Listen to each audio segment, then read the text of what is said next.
سورہ نساء کی آیت نمبر 80 ہے۔ اعوذ باللہ من الشیطان الرجیم، بسم اللہ الرحمن الرحیم۔ من يطع الرسول فقد اطاع اللہ ومن تولى فما ارسلناك عليهم حفيظا۔ صدق اللہ العظیم۔ جو شخص رسول کی فرما برداری کرے تو اس نے اللہ کی فرما برداری کی، اور جس نے روگردانی کی سو ہم نے آپ کو ان پر نگران بنا کر نہیں بھیجا۔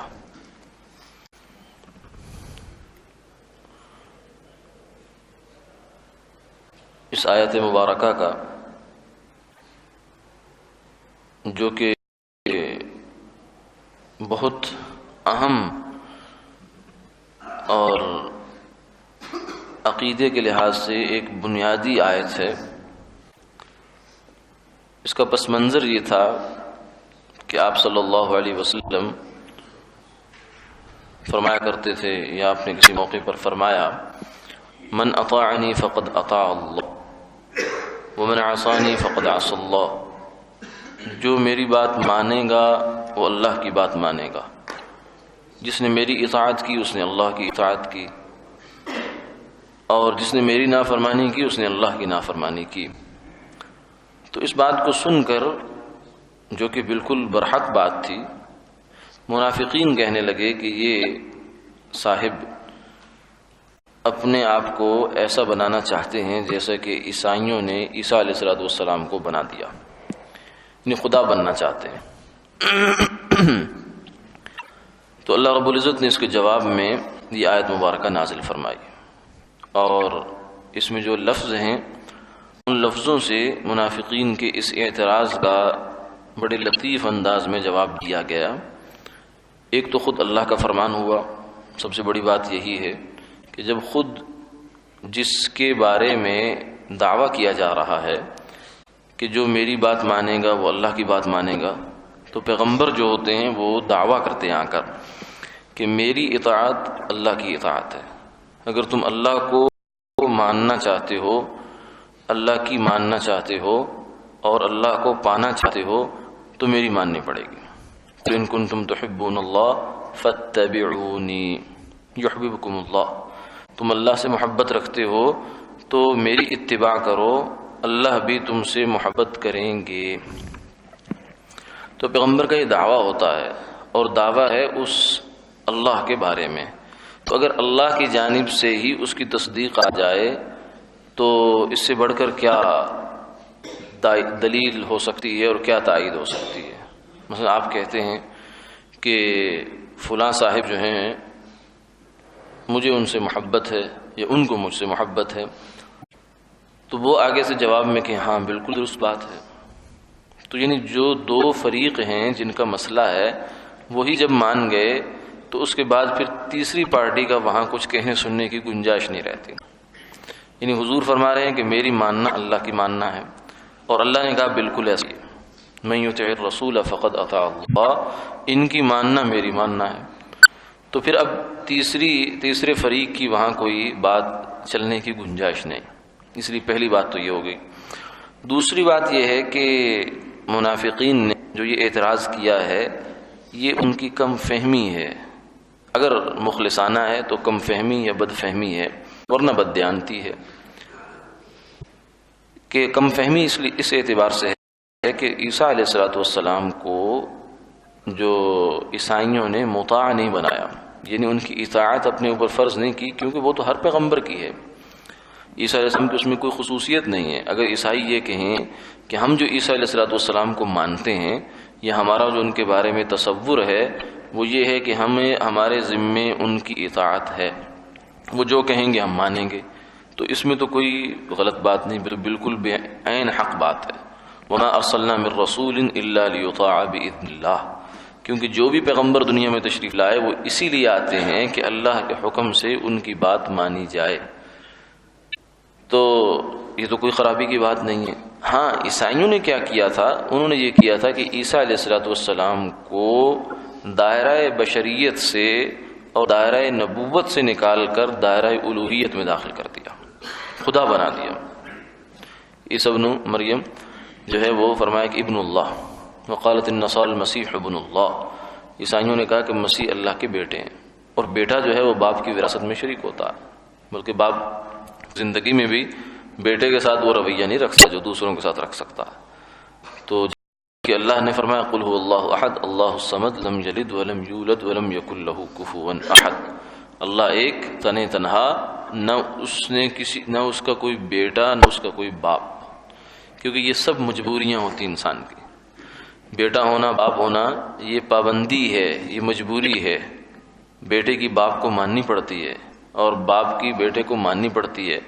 تو اللہ کسی مجبوری سے بے نیاز ہے، ہر قسم کے احتیاج سے، ضرورت سے پاک ہے۔ لم یکن لہ کفوا احد، اس کا تو کوئی شریک نہیں ہو سکتا۔ تو یہ جو عیسائیوں نے تو یہ بات کی تھی، تو کہاں عیسائیوں کا یہ کہنا کہ عیسیٰ علیہ السلام خدائی کے شریک حصے دار ہیں، پارٹنر ہیں گویا کہ، اور کہاں یہ کہ اطاعت میری کرو، میری اطاعت کرو تو اللہ کی اطاعت ہوگی۔ تو ان دو باتوں کو آپس میں ملا دینا یہ انتہا درجے کی حماقت ہے۔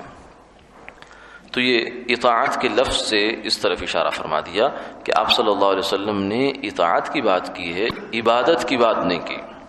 ہاں اگر یہ فرمایا ہوتا کہ من عبدنی فقد عبد اللہ، کہ جس شخص نے میری عبادت کی، میری پوجا کی، تو اس نے گویا کہ اللہ کی عبادت کی۔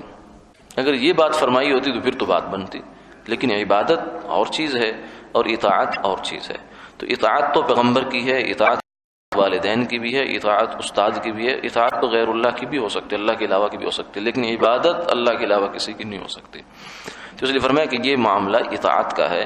من یطع الرسول فقد اطاع اللہ، جو رسول کی اطاعت کرے گا وہ اللہ کی اطاعت کرے گا، یعنی گویا کہ رسول کی اطاعت اللہ کی اطاعت سے ہٹ کر کچھ نہیں ہے، اور رسول کی اطاعت ہی دراصل اللہ کی اطاعت ہے۔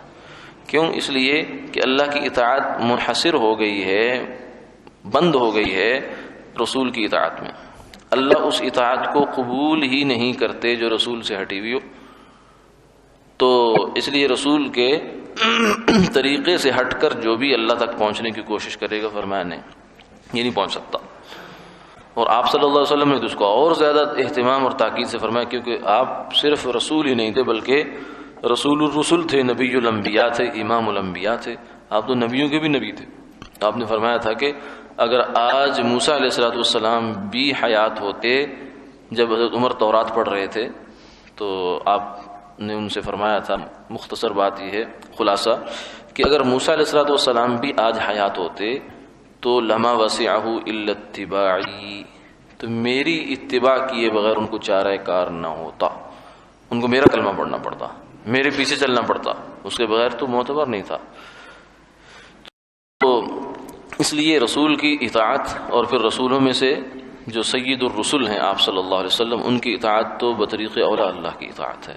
اسی سے ہمیں یہ بات سمجھ میں آتی ہے کہ سنت یعنی آپ صلی اللہ علیہ وسلم کے وہ طریقے جن کو آپ نے دنیا میں امت کو دیا ہے، ان کے اوپر چلنے والا آدمی دراصل جنت میں چل رہا ہوتا، یعنی اس کا ہر قدم جو ہے اللہ کی رضا میں اور اس کی مرضیات میں آگے بڑھ رہا ہوتا ہے، کیونکہ آپ صلی اللہ علیہ وسلم کے نقش قدم جو ہیں یہ سیدھا جنت میں انسان کو لے جاتے ہیں۔ تو اس میں کوئی مزید بھی کوئی فاصلہ نہیں آتا کہ اطاعت رسول یہ ہے اور یہ کرنے کے بعد آگے آپ کو اطاعت اللہ نصیب ہوگی، نہیں، اطاعت رسول ہی اطاعت اللہ ہے۔ ومن تولا، اور فرمایا کہ جو شخص تو یہ کرے گا اس کو تو اللہ کی اطاعت مل گئی، جس نے آپ کی مان لی اس نے اللہ کی مان لی، اللہ کی مان لی تو اپنے زندگی کا مقصد پا لیا، کامیاب ہو گیا۔ اور جو شخص اس سے روگردانی کرتا ہے، کہتا ہے نہیں میں تو آپ کی نہیں مانتا، میں اللہ کی مانتا ہوں، یہ بھی مراد ہو سکتا، یا کہتا ہے کہ میں کسی کی بھی نہیں مانتا، تو یہ دونوں صورتوں میں یہ منکر ہے، یہ روگردانی کر رہا ہے، یہ بھاگ رہا ہے بات سے۔ جیسے ہمارے یہاں کچھ جو ہے ماضی قریب میں پوری دنیا میں عموماً ہوا اور ہندوستان میں بڑے پیمانے پر یہ ایک فکر چلائی گئی کہ ہمارے لیے قرآن کافی ہے، حسبنا کتاب اللہ، قرآن پاک ہمارے لیے کافی ہے، حدیث کی ہمیں ضرورت نہیں ہے۔ کیوں؟ اس لیے کہ حدیث جو ہے وہ آپ صلی اللہ علیہ وسلم کے قول، فعل، عمل کا نام ہے۔ تو مجھے لگے کہ نہیں، ہمیں قرآن کافی ہے، قرآن جو ہے کف کرے گا، حدیث کو ہمیں لینے کی ضرورت نہیں ہے۔ تو یہ لوگ بھی دراصل اطاعت رسول سے فرار چاہتے ہیں۔ سیدنا علی کرم اللہ تعالی وجہ نے فرمایا کہ جب بھی تم بات کرو تو فرمان رسول کو سامنے رکھ کر بات کرو، قرآن کو سامنے رکھ کر صرف بات نہ کرو، یعنی وہ قرآن کے جو حضور کے فرمان کی روشنی میں ہمیں سمجھ آیا ہے اس کی بات کرو۔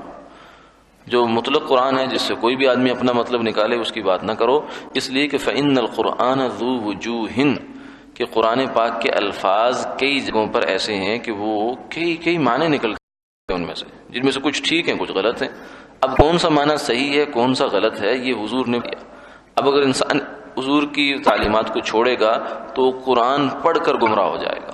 یضل بہ کثیرا ویہدی بہ کثیرا، اللہ فرمائے کہ یہ قرآن کی وجہ سے بہت سوں کو اللہ گمراہ کرتے ہیں اور بہت سوں کو ہدایت دیتے ہیں۔ جو حضور کی مان کر قرآن سمجھتا ہے اسے تو اللہ ہدایت دیتے ہیں، اور جو اپنی عقل چلاتا ہے اسے گمراہ کر دیتے ہیں۔ وہ پھر قرآن کے نام پر جو ہے پتہ نہیں کیا کیا جو ہے وہ آگے گمراہیاں اور کیا کیا مصیبتیں کھڑی کرتے ہیں۔ یہ نمازوں کا ان کا کچھ لوگوں نے جنہوں نے حیدر کیا، انہوں نے جب قرآن پاک کھول کر دیا تو وہاں تو نماز کا تذکر ہی نہیں۔ مطلب نماز کا امر تو ہے کہ پڑھو، لیکن کتنی پڑھو، کون سی پڑھو، کس وقت میں پڑھو، نمازوں کی رکعتیں کتنی ہیں، کیا پڑھنا ہے کیا نہیں پڑھنا، یہ تو قرآن پاک میں کہیں اس کا تذکرہ نہیں ہے۔ یہ تو حضور کی سنت نے بتایا، حدیث نے بتایا ہمیں۔ تو جن لوگوں نے یہ کیا پھر وہ بالآخر نتیجتاً وہ ملحد ہو جاتے ہیں، دین بیزار ہو جاتے ہیں۔ تو یہ ومن تولا، جو بندہ روح گردانی کرتا ہے، حق بات سے منہ موڑ لیتا ہے، پھیر لیتا ہے، فما ارسلناک علیہم حفیظا، میرے محبوب ہم نے آپ کو ان پر نگران بنا کر نہیں بھیجا، آپ کی ذمہ داری صرف پیغام پہنچانا ہے اور اسے کھل کر بیان کر دینا ہے، تاکہ کسی کو قیامت والے دن کو عذر نہ رہ جائے کہ مجھ تک صحیح بات پہنچی نہیں ہے۔ ہاں اس کے بعد ماننا یا منوانا یہ آپ کے بس میں نہیں ہے، یہ ہماری ذمہ داری۔ ہم جس کو چاہیں گے منوائیں گے، جس کو چاہیں گے گمراہ کریں گے اور اس کو جہنم کا ایندھن بنائیں گے، لیکن ہوگا اپنے اختیار سے۔ فما ارسلناک علیہم حفیظا، ہم نے آپ کو ان پر نگران بنا کر نہیں بھیجا، آپ کو اس حوالے سے پریشان ہونے کی ضرورت نہیں۔ اس آیت مبارکہ میں جو لوگ دینی کام کر رہے ہوں، قیادت میں ہوں یا کسی بھی اجتماعی صورت میں، ان کے لیے بھی ایک پیغام ہے کہ کچھ لوگ آپ کے مخالف ہوا کریں گے۔ یہ نہیں ہو سکتا کہ سب لوگ ہی جو ہے وہ حامی ہو جائیں، کچھ نہ کچھ لوگ مخالف رہتے ہیں، کچھ حسد سے ہو جاتے ہیں، کچھ غلط فہمی سے ہو جاتے ہیں۔ تو ایسے لوگوں کی باتوں پر کان دھرنے کی ضرورت نہیں ہے، ان کو اللہ کے حوالے کرے اور انسان اخلاص کے ساتھ سنت کو سامنے رکھتے ہوئے اپنا کام کیے جائے اور اللہ سے اس کا اجر لے۔ وآخر دعوانا الحمدللہ۔